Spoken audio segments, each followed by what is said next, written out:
Szóval itt van 3x mínusz 2 per x mínusz 2 plusz 13x plusz 5 per x a másodikon mínusz 4.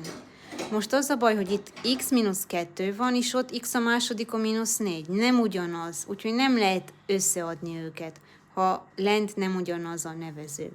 Akkor mit kell csinálni? Azt kell csinálni, hogy lent ugyanaz legyen. És hogy lehet azt csinálni? Mutatok egy könnyebbet. Mondjuk, ha itt 2 per 5 plusz 3 per 10.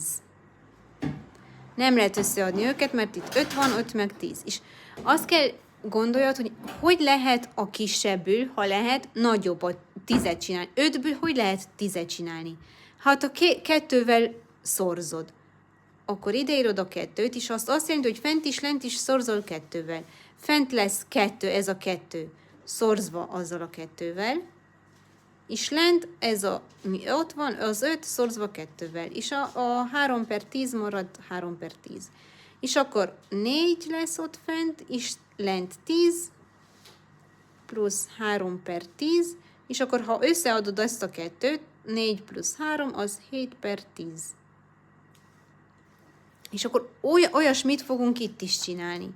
Hogy lehet, még a kisebb szám? Ez, nem? Mert ez nagyobb. X a második mínusz 4 nagyobb, mint x mínusz 2. Hogy lehet ebből azt csinálni? Van az a formula care trebuie să o înveți data trecută, unde zice că a la doua minus b la doua egal cu a minus b, paranteză, înmulțit, sorzva, a plus b. Și acum dacă te uiți aici, x la 2 minus 4. X la 2 minus 4. Seamănă cu asta un pic. Păi da, A-ul practic x, numai B-ul. Pe 4 trebuie să-l scrii ca și ceva la puterea a doua. Și știm că 4 îi de fapt 2 la puterea a doua. Deci în loc de 4 poți să te gândești că scrii 2 la a doua. Și atunci cum o să fie dacă aplici formula? O să fie a minus b, adică x minus 2,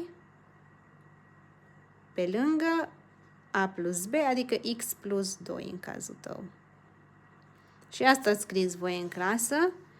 X la 2 minus 4 egală x minus 2 pe lângă x plus 2, dar de acolo vine.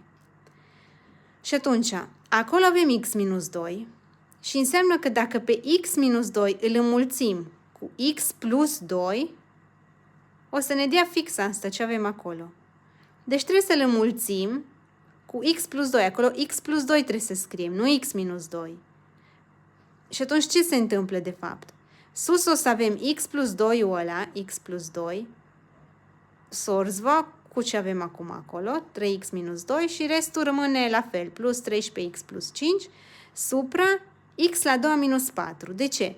Pentru că și ăsta, dacă îl înmulțim x plus 2 pe lângă x minus 2, x plus 2 ori x minus 2, îți dă x la 2 minus 4. Deci și acolo stai x la 2 minus 4 și acolo e x la 2 minus 4, deci putem să scriem așa linie lungă, x la 2 minus 4.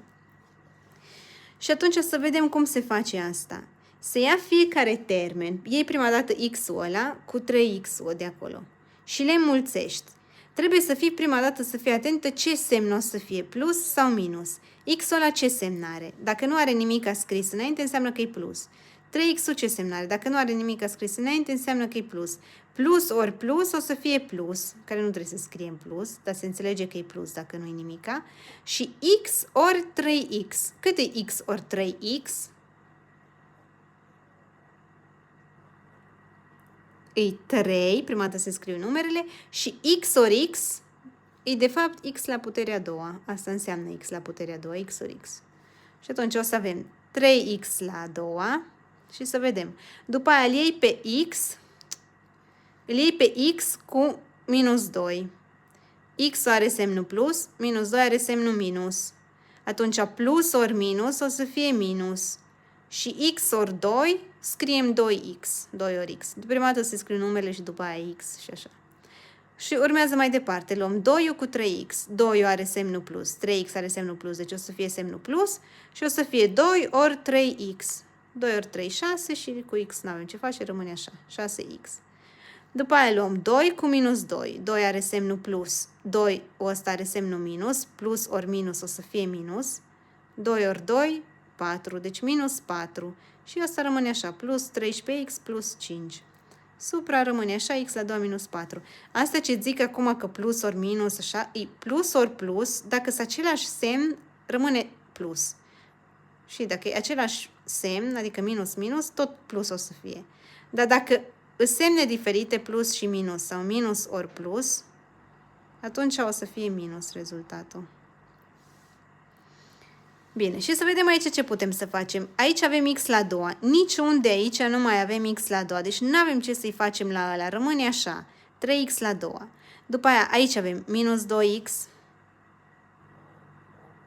Odată. 6x. Amândouă, toate, și aici 13x. Toate astea au un x și numere. Trebuie să rezolvăm numerele. Să facem minus 2 plus 6 și după aia plus 13. Și cum? Cât e aia? Minus 2 plus 6. Dacă e așa, am zis că facem de fapt 6 plus minus 2, care de fapt înseamnă că facem 6 minus 2. Care e 4. Atunci o să fie 4 și după aia mai trebuie să adăugăm un plus 13, 4 plus 13, 17 și 17x. Plus 17x. Și să vedem de unde e plus 1 ăla. Aia acolo ți-a rămas un minus 4 plus 5. La fel, cât e minus 4 plus 5? Într-un fel nu se poate face, atunci, adică pentru că avem plus putem să schimbăm ordinea, să fie 5 plus minus 4, plus cu minus e minus, o să fie 5 minus 4, care e 1. Și pentru că nu e cu minus, e clar plus, nu? De-aia e plus 1. Și jos rămâne x la 2 minus 4.